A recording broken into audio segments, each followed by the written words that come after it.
Welcome to Aligned AF, real talk for evolving souls with Yahweh Kent. Join Yahweh for honest conversations on spiritual growth, the messiness of life, and how to move through it all at a higher frequency. So grab a cup of tea and let's sail in. This is Aligned AF, and here's Yahweh. What happens when grief breaks your heart wide open and your soul starts asking deeper questions? In this tender and powerful episode, I sit down with Maddy Rivera to explore her journey after losing her adult son and how spirituality became a refuge and a revelation. Together, we talk about signs from beyond, the sacred mess of healing, and the deep soul work of navigating grief and grace side by side. Hello, friends, and welcome back to Aligned AF, real talk for the evolving soul. Today's episode is tender, it's sacred, and incredibly human. We're diving into a conversation that many of us will face at some point in our journey: grief. But not just grief in the human sense. We're talking about grief through the lens of the soul, through the lens of love, and how spirituality can become both a refuge and a beacon in our darkest hour. I'm honored to be joined today by Maddy Rivera, a beautiful soul, a mother, and a woman walking the path of healing after the unimaginable loss of her adult son. Maddy's story is one of heartbreak, yes, but it's also a story of connection beyond the veil, of resilience, and of how spirit has held her through the waves. Whether you've lost someone, are supporting someone in grief, or are simply exploring what it means to stay spiritually grounded through life's hardest moments, this conversation will meet you where you are. So take a breath, get comfy, and let's step into this space with open hearts. This episode is Grief and Spirituality with Maddy Rivera. Maddy, welcome to the show. Thank you so much for having me. I'm so honored to be here today. Well, it's my honor. This is a very important subject, and it takes a lot of bravery and a lot of vulnerability to be willing to speak to it. So thank you. It does. Maddy is a ordained minister. She's a writer and author. She is a soul searcher and an amazing human being. And I have only known Maddy for a short while. In fact, I've never met her in person. But I know her through another very incredible human being who I spent many years working side by side with. So Mark, thank you for getting us together. Who knew that it would lead to an amazing conversation like this? Maddy, could you take a few minutes and tell us a little bit about yourself? Sure. I am a mother of two. My son Gianni is my angel, and I have a daughter, Karina. There's 6 years of age difference between the two. So for many, many years, Gianni was the star of the show. And then 6 years later, out comes Karina. I think he wanted a brother, but oh well. You get what you get, and you don't get upset. No. So I currently, yes, as you mentioned, I recently became an ordained minister. In the process now of getting a secondary certification through another ministry to be able to perform ceremonies for the LGBTQIA community. Currently, the ministry that I'm holding is for, apparently the school of thought is male-female marriage. So I want to make sure that I am serving everyone. Yeah. It's very important to me. So I already have one certification, and now I'm going to be obtaining the second one. hopefully soon, and I hope to be performing weddings by the end of spring, Wow. God willing. Fantastic. Well, thank you for sharing that with us. Thank you. I think maybe we'll get right down to it, Maddy, because this is an important conversation, and um, there's no easy way to kind of glide into it. And there's a lot that really needs to be covered. So why don't we get started? Um, to Sure. begin with, can you please tell us a little bit about your son and kind of what he meant to you, how he brought light to your life? First, I have to say, I love you, Gianni. I love you. Gianni came to my life. He was gifted to me by the heavens. I was married for about 10 years at a very, very young age, and no children came of that union. So by the time I remarried, I was already 27 years old and ready to have a child. Yeah. And we tried for a little bit and nothing was happening. And then I prayed on it and finally found out that I was having a baby. So he was very, very, very, very much anticipated. Happiest day of my life finding out that I was having a child. So Gianni, sometimes I speak of him in present terms because, Okay. energy Yeah. doesn't perish. Energy is all around us, and I know he's with me. So if I might go back and forth between he was, whatever comes is what comes. Yeah. But Yeah. Gianni, Just because they leave us in the physical body doesn't mean they ever leave us. exactly. So Gianni was always a very, very loving soul. I feel like he was, as they say, an old soul. Funny. As a baby, he was very much a happy, happy baby. There was never a morning where I would, peek over his little crib and his eyes would be his huge eyes and rosy cheeks and just happy, happy, happy all the time. He was always a good baby.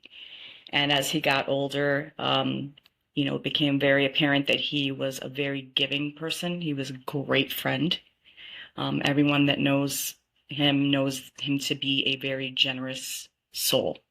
First one to come out if your car gets stuck in the snow, or if you need a favor, or if a girl broke your heart and you needed somebody to to vent to. He's just an amazing human, and I will be eternally grateful for having been given the privilege of being his mother. Funny. Sounds like I'm Very, sorry. very funny. Funny. Great sense of humor. Yeah. That might be genetic because we've Thank had a you. few conversations. He sounds like a very, very special individual. Yeah, absolutely. Yeah, and so many directions to go in. I guess my first question for you is, if you're willing to talk about it, how did you lose him? How did he make his transition? So the most difficult, may I? One moment. Please. I think the most challenging part of when this happened was because it was at the beginning of the pandemic. Oh. The world was shut down. Yeah. Pretty much. Yeah. And, he turned 20 years old on April the 23rd of 2020 and transitioned 2 weeks later, 14 days later. So at the beginning of the pandemic, my organization furloughed everyone and we were home. My spouse at the time, his company stayed open. So I was home with my 2 children, with Gianni, who had already graduated from high school, and my daughter. And, it was very difficult for me to keep him at home because as a, freshly turned 20-year-old, he just wanted to hang out with his friends and, they don't take anything seriously. So every day was a battle of wills. Like, can you just stay home? But I understood, he wanted to hang out with friends and I would just urge him to be careful. So, the day that it was a car accident. So he left in the morning to hang out with one of his best friends and came back around lunchtime. And the four of us shared a meal together and laughed and joked. And then he said, "Okay, Mom, I'll be back later." I said, "Okay." And off he went. So several hours went by. It was a Thursday, Mother's Day week, actually. And he came back in the evening, and I was, at that time, because it was such a crazy time, all I did was watch the news all the time about the pandemic and everything that was happening. And so he was getting ready to go back out with his friends. And I wasn't really focused in on him leaving at that moment. I remember watching the news and him coming down the stairs behind me. And then I went into the kitchen, and we had a side door, and he was getting ready to leave. And I'm like, "Be careful. I'll see you later. And I love you." And he started to walk out the door. And at the very last second, he opened the door back up and said, "I love you, Mom." And off he went. So at that particular time, my ex-husband would go into work very, very early in the morning, around 4 in the morning.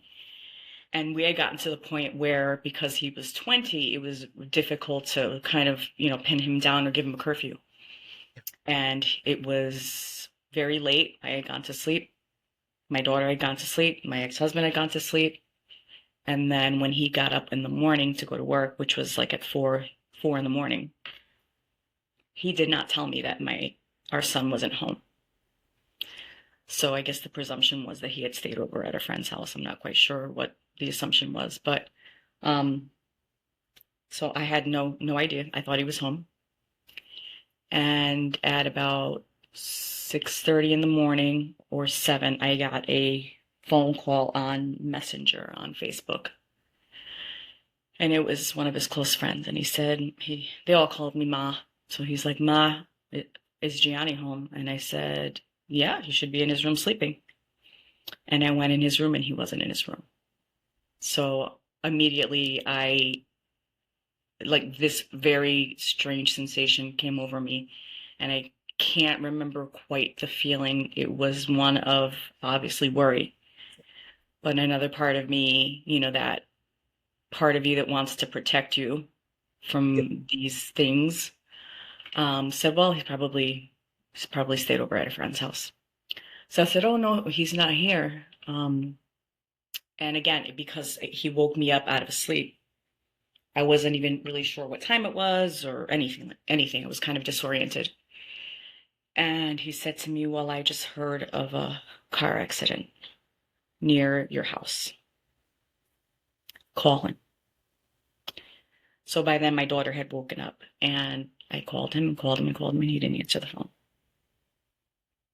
Next thing you know, two of his friends came to my door, and they were like, have you heard anything? There was an accident. And I said, "Okay, well, can you guys please go find out if it was him or not? Because I'm trying to get a hold of him and I can't get a hold of him." So they said, "Okay, we promise we'll be back." And I ended up calling my ex-husband. I said, "I'm trying to get a hold of Gianni. Someone told me that there was an accident and you need to come home." And before he got there, the police came to the door. And there was 2 police officers, and my daughter was standing next to me. And they were like, Do you have a son named Giancarlo Morales?" And I'm like, "Yes." And they were like, "Well, we're sorry to tell you that your son was in an accident and he didn't make it." And I'm like, "Are you sure it was him? Are you sure it's him? How do you know it's him? How do you know it's him?" He had a tattoo on his arm of my name, and he had another tattoo on his hand of a rose. And I said, "Well, did you check? Are you sure?" And they were like, "So, yeah." So I just felt like I left my body. It was this feeling of denial, obviously. Just being frozen. I just couldn't process what was being said to me. My daughter was standing next to me, and, all I could think of was that she's standing here listening to this at the same time I was. And when I looked out the front door, my ex-husband was coming across the grass, and when I saw him, I ran out to him, and I just started screaming. And I said, in Spanish, I said, El nene. And he's like, Madeline, no, don't tell me that. Don't tell me that. And we just both dropped to the ground and just lost it. It was horrendous. Yeah, so, I'm sorry to say that he was drinking. And he was also under the influence of marijuana. And apparently speed played a factor. Yeah. So, and it was a street away from our home, the street that ran parallel. So sorry for that loss. I can't even imagine. I can't even imagine. Thank you. What you went through.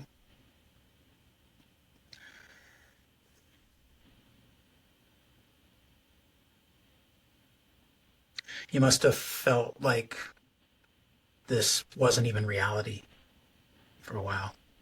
Mm-hmm. I can't imagine. So let me ask you, and without getting into every single detail of day to day to day to day to day, Mm-hmm. was there anything in the early days after he transitioned that you felt any kind of support, whether it's from people, from family, from God, from the church, anything that you felt was the one and only thing you could hold on to, maybe at this point? Well, it's funny. My ex-husband was very Catholic. Uh-huh. And in the Catholic faith, they have 9 days of prayer to help the soul transition. Okay. And, at that particular time, I guess you could say I was raised Catholic, but I kind of strayed and found my own belief system. Yep. But I wanted to honor his beliefs and his family, so we agreed to do that. I don't feel that I really felt any comfort from that process. Mm-hmm. I would say that my biggest support came from one of my friends who was there for me every single day. Yeah.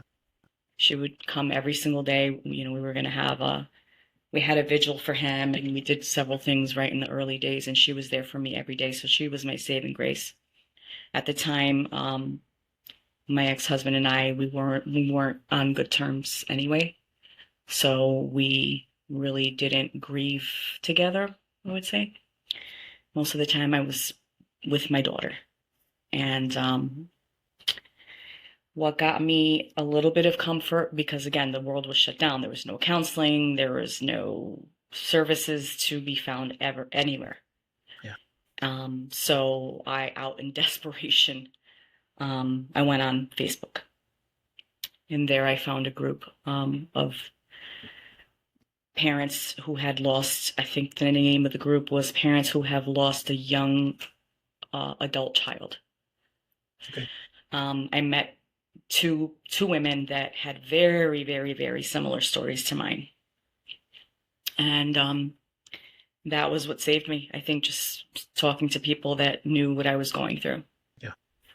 Because I'm sad to say that, my family, my mother in particular, she's not a person that deals well with things like this. And she just could not deal. She couldn't deal. So she stayed away the first couple of days. And so, yeah, it was just me and my daughter, and their father was there, and that was it. We kind of shut down, and we had people coming to the house, and, the house was full of people for that first week. I remember at one point, I believe it was, so he transitioned on a Thursday.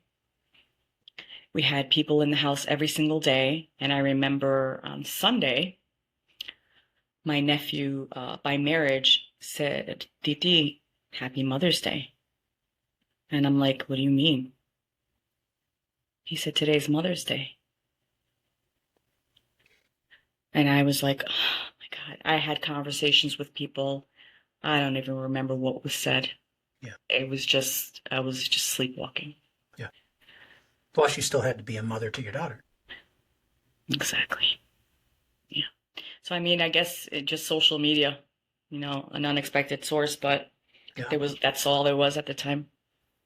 Well, and despite some of the bad press that social media can get, there are some amazing groups out there that Absolutely. really can help people. Mm-hmm. So I'm glad you were able to find a couple of those groups and find some people to help you through that. Yeah, me too. So have you had any moments where you have felt a true, like, soul to soul communication with him? I've had several. So just a disclaimer. I feel like anytime you experience a loss, particularly that of a child, for me anyway, I know that I've always been a seeker of spirituality. I've always been one to deep dive into anything that interests me. Yeah. So I became very I've even now into near-death experience stories. I did contact a medium in the early days and was not satisfied with what I was told. Yeah. But I feel that for sure I felt him standing right behind me. The next day, I believe it was the second or the third day after he transitioned, I felt him standing right behind me. I talk to him all the time. I have felt someone sitting down next to me on the bed. I felt someone pull my covers one day. I'm going to say him because I know it was him. I used to feel him standing in the doorway watching me cook dinner at my old place. And I see orbs. The orbs are they're just crazy. Yeah. I have them on tape. But I feel that I do believe that some experiences are not dreams, but they are visitations. And I feel like I've had at least 2 visitations.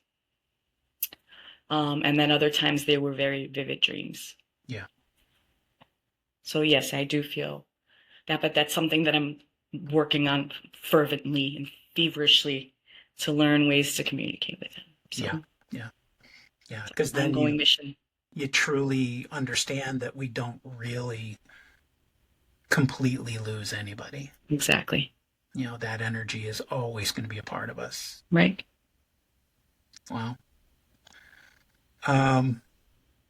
Did what you've had to go through, the grief that you've had to experience in this, did that affect your connection with your spiritual side at all? Did it disconnect you for a while, or did it kind of reinforce it and turn it up a little bit?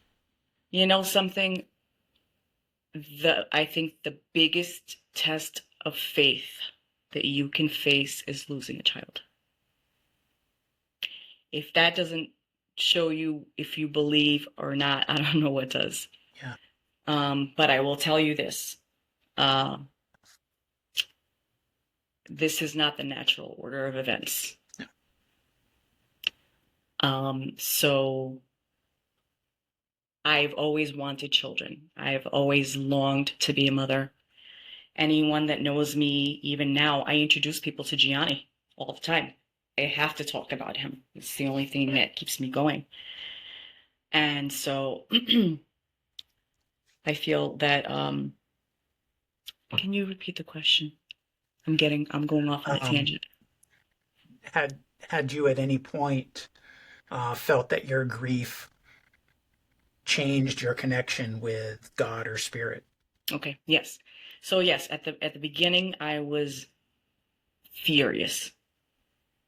I was railing against God. Yeah. How could you do this to me? I know so many people that are shitty parents. Pardon my French. Can I It's curse? okay. It's all right. You know, I see people around me all the time that just treated their kids like shit, Yeah. or just were absent parents, or just not good parents. And, you know, Gianni's friends and my daughter's friends have always said, "Oh, you guys are so lucky you have such a good relationship with your mother." So for this to happen to me, I felt like it was the biggest slap in the face. And so it challenged my belief for sure. Yeah. But it was definitely tested. My faith was tested over time. You know, the other thing for me was that some of the people that I connected with through the Facebook group are more Christian, Christian like in their practices and things than I think it would appear that way. So when they would say, "Oh, it's God's will. He needed him more than me, and I have to accept my reality, and it's God's will." I'm like, "Are you effing kidding me? Like, how could it possibly be God's will to take my child? No. There's Yeah. no way." So I was very, very, very angry.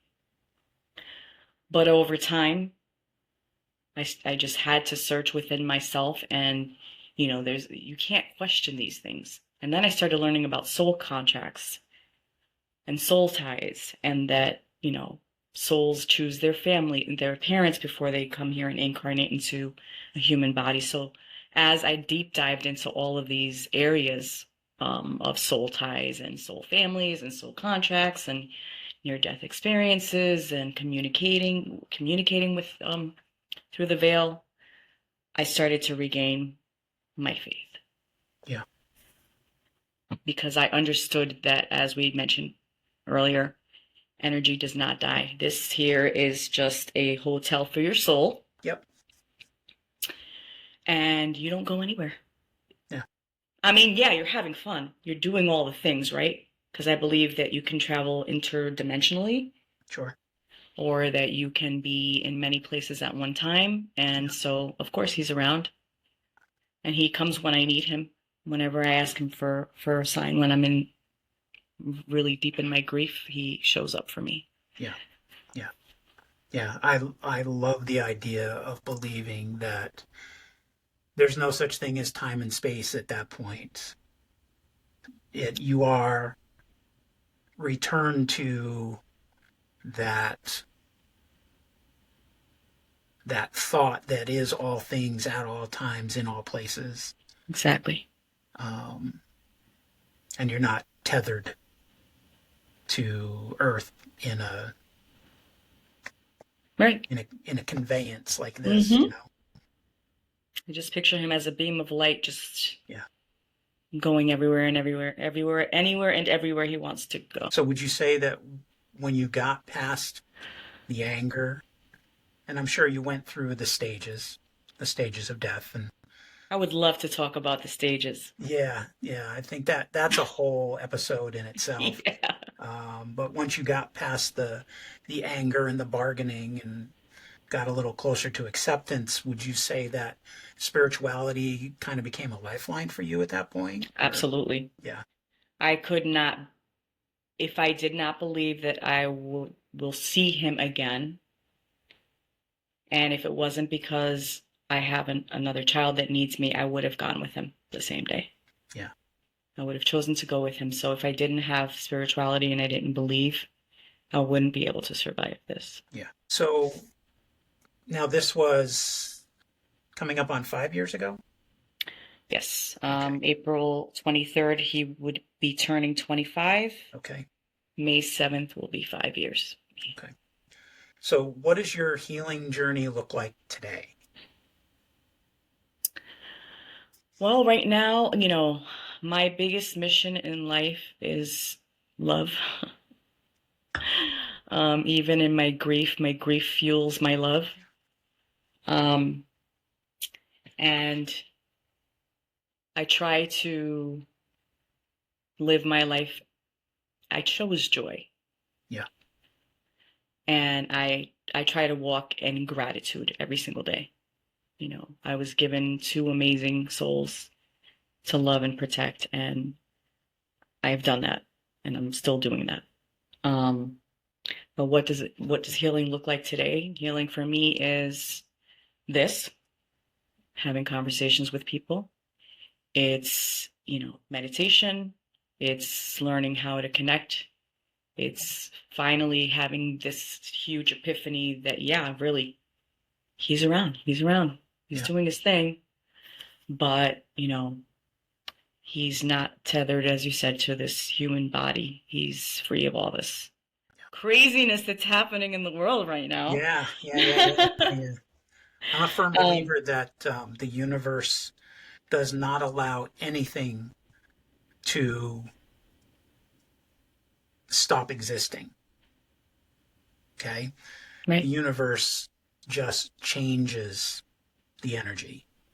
So, like, you look at, like, a tree may live 200 years, and when it dies, people say, oh, the tree's gone. But really what the tree has done is it's transitioned into carbon, it's transitioned into soil, it's transitioned into alchemy. All kinds of different things. And I believe that we do the exact same thing. I do too. Where our souls may be done with these bodies, and the bodies go back to breaking down and becoming a part of something else. But our energy, the part that makes us who we really are, because we are not these bodies. You're not Maddy. I'm not Yahweh. We are something way beyond all that. Exactly. Going back to the original idea. Right. And it's a transition onto a new experience. And we can choose to come back. We can choose to move on. We can choose to be on a different planet. Exactly. We can, choose to be a dog. Exactly. Right. I agree. A transition of energy. Yeah. So are there any practices or rituals that help you stay connected to your son? I know you said you talk to him all the time. Yes, I talk to him. I wrote some stuff down. If I can look at my notes for a second. That's okay. I'm doing the same thing. Okay.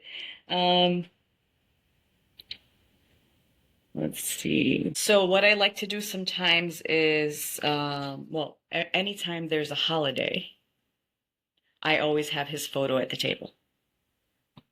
Even if we go out to dinner for my birthday or for my daughter's birthday, we always take his photo and put it on the table. Yeah. That's one of the things I do. Cook his favorite meals. We listen to one of his favorite artists. Wear red on certain milestone days. That's his favorite color. Okay. But the biggest thing, I don't know if this ties into a different question, but,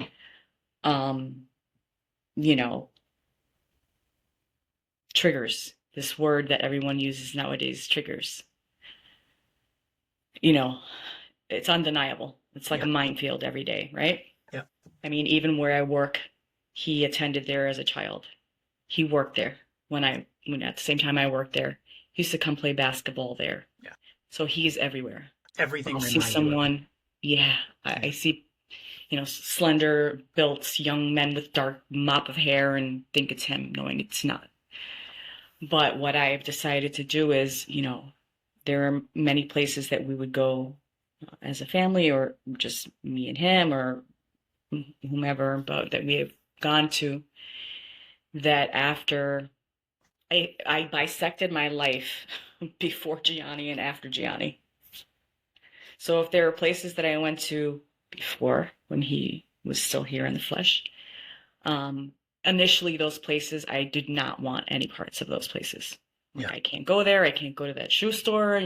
We played hooky one day and we went and bought some shoes there, and I just can't do it. Yeah. So what I decided to do was to reclaim those places Yeah.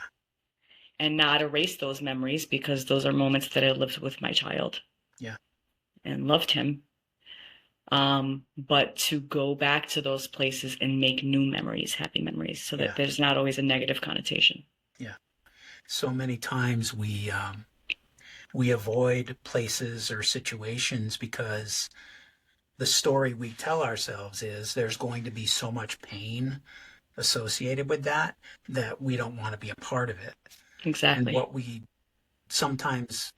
most of the time don't realize, but hopefully later work our way up to, is that once you face that pain and work your way through that pain, there are moments of joy. There are moments of pure love and memories that no one can take away from you. Mm-hmm. And I think it's fantastic that you not only have been able to work your way through that, but that you are touching on that subject now, because I think that will help some of our listeners who are going through a similar situation where they're already, avoiding certain spots or not listening to certain songs or not watching certain TV shows that Right. their loved one watched all the time because it hurts so much that they're not here. Absolutely. Where what you should be doing, and I don't even want to say should be doing because it's not my place to tell anybody what they should be doing.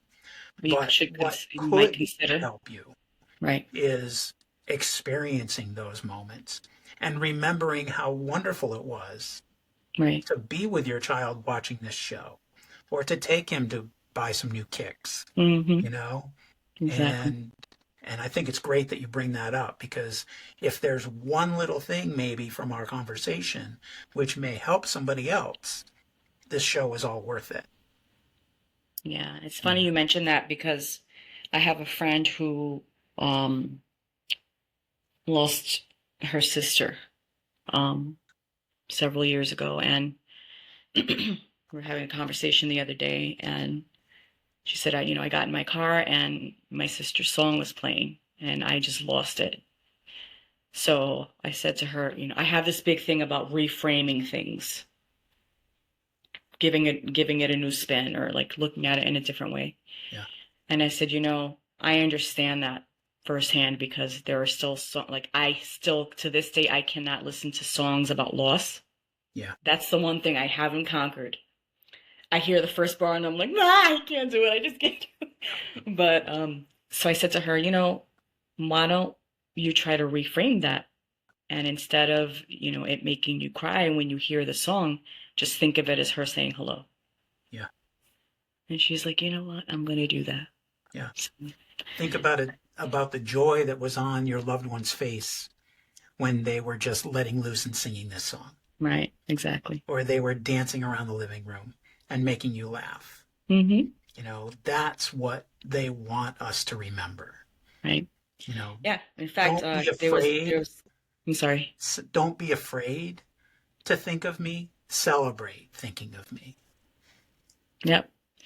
There was an artist that Gianni, that's my son's name, Gianni, loved this artist, and he wanted to go to one of his concerts with a friend of his, and they would talk about it all the time. And he transitioned before he could attend the concert.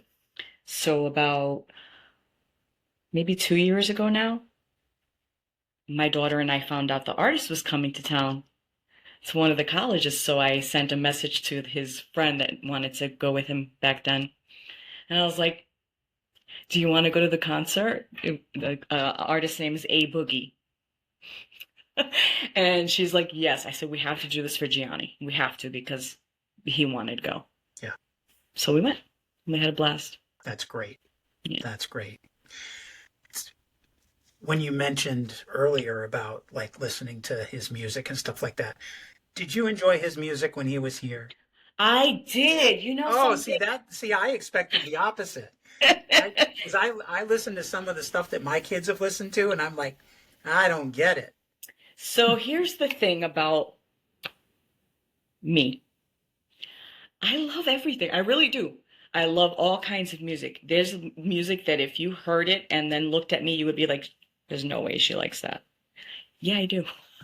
So I'm pretty open to any kind of music, but the most beautiful memories were in his senior year. I would drive him down the street to the bus stop, and he would play all his rap music for me. And he would say, "Ma, listen to this, listen to this. He's deep.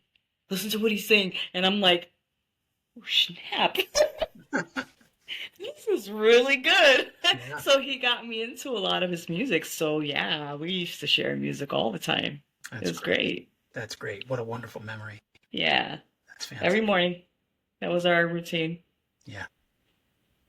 So what would you say would be the one or two big things that you learned about yourself through this whole process? About myself?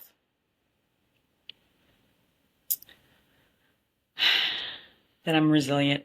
Yeah. That I'm resilient, and that, again, right? We mentioned that this can either prove, or it can either prove that you have faith or that you don't. It's the same thing in this particular question, because I've learned that one of the harshest lessons, if I can say that, is that, or one of the most interesting lessons, is that the people that you think are going to be there for you are not. And the people that are completely unexpected are the ones that step up and help you.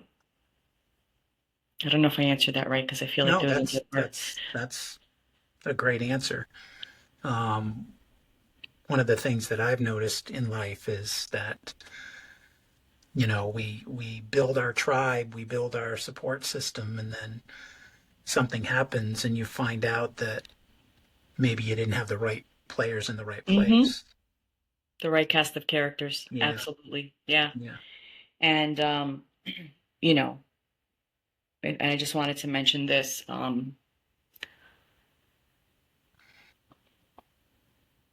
We've talked a little bit about it. People don't know what to say.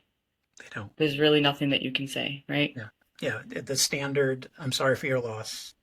But one of the things that I just could not believe this person said to me, I hope they don't listen to this show.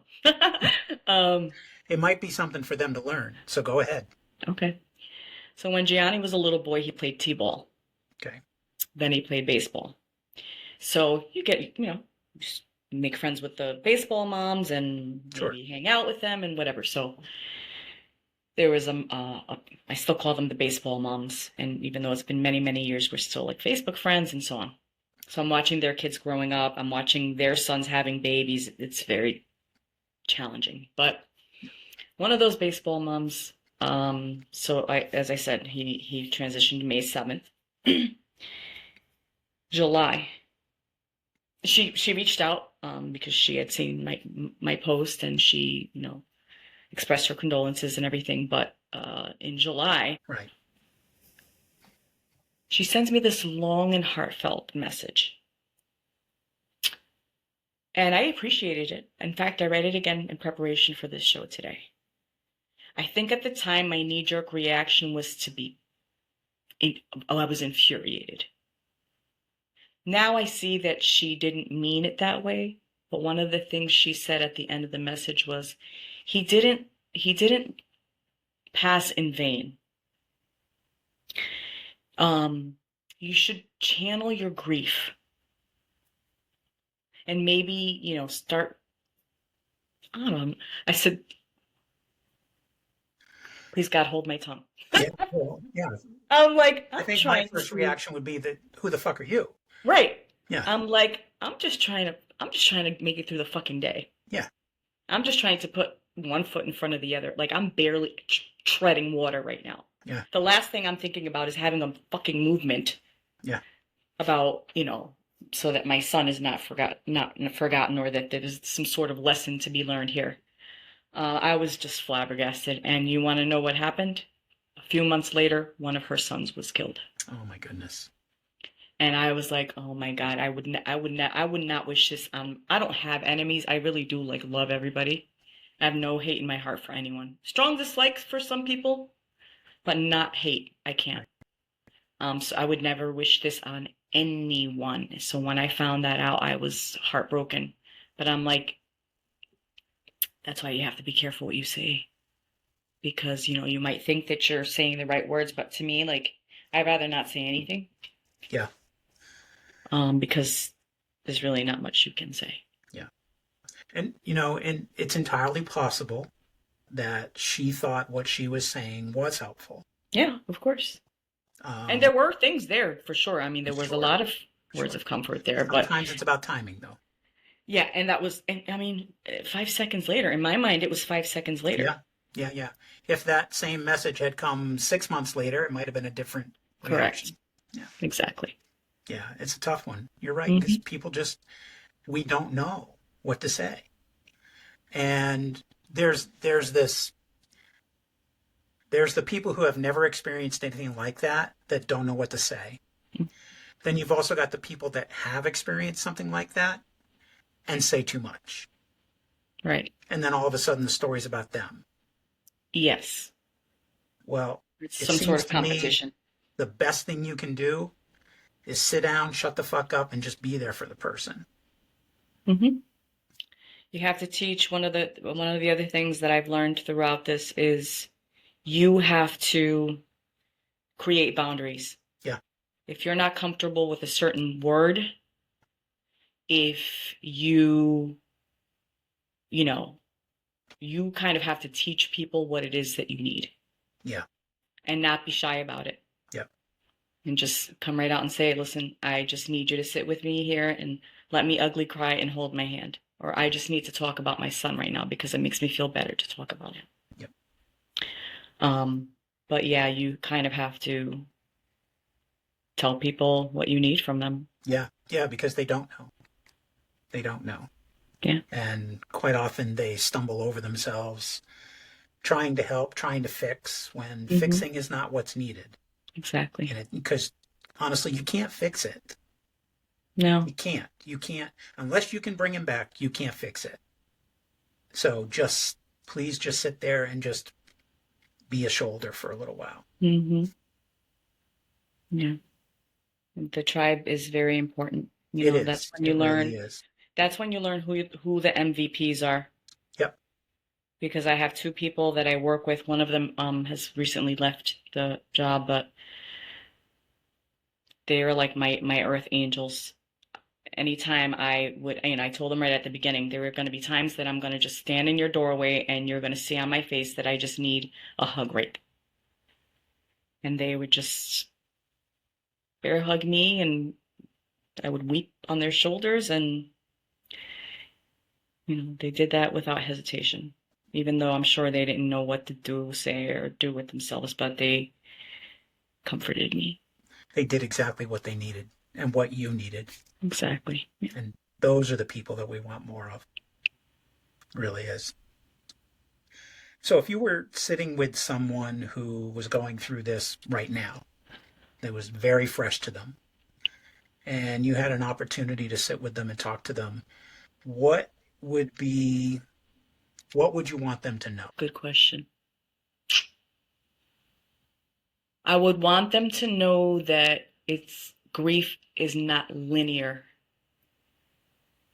The 5 stages of grief are bullshit because it's not a formula and it doesn't happen in steps. Right. They can happen at any time, in any order. I would tell them to give themselves grace and to try to surround themselves with people that don't make them feel like shit about feeling their grief. And that they have to understand something that has been a terrible lesson to be learned through this. And that is that this society is not meant to give grace to people that have lost their loved ones. Yeah. we rush everyone. We don't want to look at it. It's like a train wreck. I don't want to look at that. So I'm going to pretend it didn't happen because it could be contagious. Maybe I'm next. So I'm just going to, placate this person and throw platitudes but there is no expiration date. You will be grieving for the rest of your life. It ebbs and flows. And what I would tell that person is to do whatever it takes to take care of themselves. Yeah. And to try to seek help, but be selective of who they have in their energy field. Because the last thing that you need is someone around you that's going to make you feel worse. Yeah. Yeah. And set your boundaries. Yeah, Be very clear about your boundaries. And I would also tell them that, it does get better. It's like a stone you carry. Some days the stone is heavier, some days it's lighter. And it's nothing. I will say this when people say, how did you get through it? I didn't get through anything. I'm still going through it, and I always will.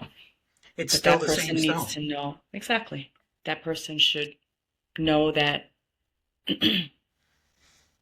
it will get better. It will get better. Yeah. And you just have to do the work. This is not a passive. This is not I wrote something really, really deep. Go ahead. Let's see if I can find it. Surviving through grief is not a passive endeavor. You have to roll up your sleeves and put in the work. Cry when you need to. Don't bottle it in. If people can't handle it, they can look the other way. Absolutely. Absolutely. I love that. Thank you. Grief is not the beginning of that again was? Grief is not a passive endeavor. Yeah. Surviving through grief, rather. Surviving through grief is not a passive endeavor.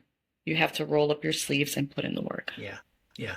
So many people just say time will take care of it, and it doesn't. No. And if you don't put in the effort, and we can say that about anything, but grief in particular, if you don't put in the effort to dig your way, crawl your way, swim your way, climb your way out of it, then you're just going to sit in the bottom of it. Exactly. You're doomed. Yeah. Frozen in time in that moment. Yep. Yep. I love your I don't know if it's analogy or an analogy or a metaphor, but the idea of having a stone, and at first it's heavy and then it seems to get lighter, but it doesn't get lighter. You just get stronger. Exactly. And it's always going to be the same stone. Mm-hmm. And if anybody, I call them the frozen people. If anybody tells you to let it go, let it go. Throw the stone at them and then pick it up and move on. Yeah, for sure. Yeah, that's a tough one. Well, Maddy, there's so much more to this that we can continue to talk about, and I would really, love it if we were to dig a little deeper on some aspects of this and maybe take it in other directions. But I just want to compliment you on your vulnerability, because vulnerability is bravery in my book. And you've got the strength and the bravery to come on here, and, we don't have any idea how many people are going to listen to this, but you're bearing it. You're putting it out there and saying, I've been through this horrible thing that no parent should experience. And here's part of the way I got through it. And I promise you that you can do it too. To be able to do that, I honestly don't know if I could. So I am, you are my hero at this point. Thank you. If you would like to take a couple minutes to share anything, please take a few minutes. Okay. So much to say. I definitely, by no means want to give the impression that I'm, healed. Yeah. Right? There are days that I am in my bed weeping. There are days that I'm just taken down, so I don't want to give the impression that, it's all hunky-dory now, because it's not. And especially, like soon his birthday's coming next month. Yeah. Closely followed by obviously days that are notable, like milestone days or birthdays. His birthday's coming up on April 23rd, which is looming. So I always start to get knots in my stomach and start to angst over, like, what am I going to do for him? So I've tried to, instead of being, don't get me wrong, I am sad that day, obviously. Especially when I see all of his friends, having birthdays and having babies and everything. But I try to make his birthday a celebration, even if it's nothing more than just a cupcake or something, and just talk to him and tell him I love him. But then on the 7th of May, which is the day he transitioned, I've made a tradition of going to the beach. I love the ocean. But those are really, really, really, really, really, really tough days. So there's still going to be days, even if you learn how to navigate this thing, it's a clusterfuck of epic proportions. And every day is going to be different. So there's that. As far as, I did want to give a couple of resources. Yes. So one of the groups that I know a lot of people, there seems to be a division between secular and Christian. Well, not so much secular, but spiritual versus Christian. Yeah, you've got a with group, regards to group of people that refer to themselves as spiritual but not religious. Right, exactly. Yeah. But it's your own recipe. It's whatever resonates within you. Yeah. Right? So I feel like this is going to be a little bit of a taboo for some people that might tune into this, but there's a really negative school of thought with regards to mediums, psychic mediums, or with communicating through the veil. Excuse me. So a lot of times, that can be a really sticking point when you're trying to navigate this thing, and you find people that are going through it, but they think it's a sin, or they think that, you're speaking with demons, or that, Right. whatever the case may be. But what I found was that there was a group that I stumbled on. Well, not stumbled, because you don't stumble on anything, right? We know this. No. Serendipity and divine intervention. As I started my deep dives into all of this, the soul and communicating and everything, I found that a lot of the groups that I would encounter focus more on the grief and not so much on the healing. Yeah. So I found this group called, I hope people write this down, it's called Helping Parents Heal. Helping Parents Heal. Mm-hmm. They have affiliate groups, helping siblings heal, helping fathers heal. The group was started by a woman. Her name is Elizabeth Boyzon. She and a gentleman named Mark Ireland started this organization. She lost one child days after she was born. And then when her son was in college, he was on a trip up a mountain or something, and he perished on the mountain.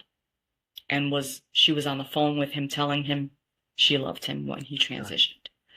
So she teamed up. She started a little support group. It's been several years now. And the little support group has now blossomed into an international. They have branches in Hong Kong, New Zealand. They have different languages.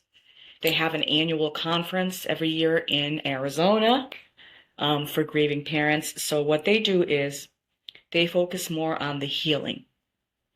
They promote psychic mediums. They have gallery readings, open gallery readings, no charge. And they have a group of parents that are called caring listeners. And they call them shining light parents. These are parents that have dealt with grief and have lost children. and have now decided to help others when they are in need. So you can pick up the phone and contact these people. And then they also have an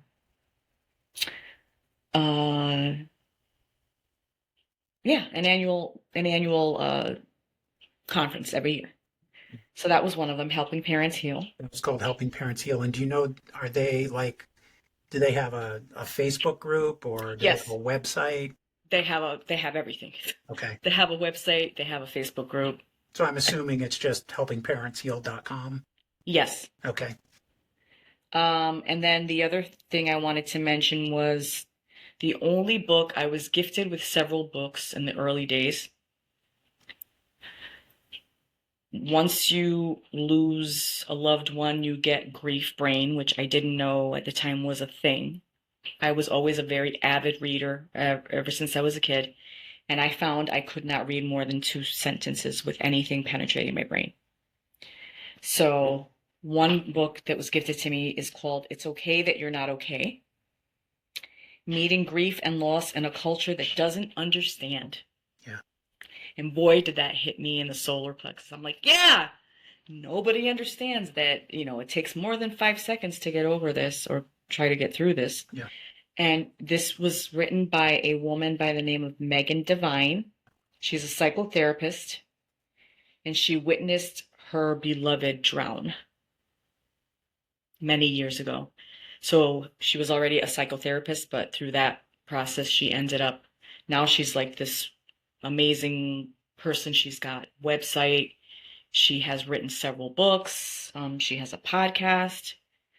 Megan Devine, that's her. Okay. And then I wanted to give my contact info. That'd be great. So I created this just for the viewers. And again, as you said at the beginning of the show, I did recently become ordained. So I have created an email specifically for the purpose of answering questions or whatever, anything, if you want to contact me. It is ministerofgratitude@gmail.com. Okay. Minister of Gratitude. Yes. Because like I said, I try to walk in gratitude every single day. Yeah. I'm grateful for everything, even the challenges, because we can't enjoy the beautiful things if we don't experience some so beautiful things. Maddy, thank you so much for joining me today. It's a powerful subject. And there are so many people out there that just don't have the support that they need, and most likely feel like they'll never get it. Mm-hmm. And how do you possibly get through something like this? Right. And you are living, breathing proof that it doesn't end, but you do survive. And you do actually come to a space where you don't have to spend every waking moment crying in your pillow. You can celebrate the life that was and create new memories. Mm-hmm. And I think that's incredibly impactful. Thank you. Thank you. Thank you. Thank you. Thank you for being here. I thank you just because, anytime that I have an opportunity to speak of my son is me showing him I love him and that I will honor him and speak of him every single day until I join him again. As well you should. And I guarantee you that he is very proud of his mother right now. Thank you. So, thank you. Thank you. Thank you. To those of you out there that took the time to spend an hour with us, thank you for that. Please, please, please, if you're watching on YouTube, feel free to leave comments, concerns, questions. If you have anything specific you want to discuss, ministerofgratitude@gmail.com to speak directly with Maddy. And you can reach out to me at alignedafpodcast@gmail.com. And I promise you, I can't speak for Maddy, but I'm pretty sure she feels the same way I do, that I promise you, if you reach out, somebody will respond. So thank you, thank you, thank you. And Maddy, I look forward to having another conversation with you sometime soon. Absolutely. I have many things to talk about. I'm sure you do. And signs and synchronicities. Yes, I actually have that listed on my possible podcast episodes. So Excellent. that will be something that I will reach out to you about. Okay, great. All right. So thank you again. You're welcome. Thank you for having me. I think it's been a fantastic episode, and I think you're gonna help some people with this. So I hope so. Yeah. That's the goal. yeah. So in the meantime, everyone, please thank you for showing up, and please tune in again to Aligned AF. Remember that even when it's messy or difficult, you're still getting closer to Aligned AF every single day. Well, thanks for hanging out with me today. If this episode spoke to you at all, share it with a friend or someone who needs it. You can also leave a review or connect with me online. You can find Aligned AF on YouTube, Facebook, your favorite podcast channel, or at alignedaf.org. And if you want to reach out directly, you can email me at alignedafpodcast@gmail.com. So until next time, stay aligned AF.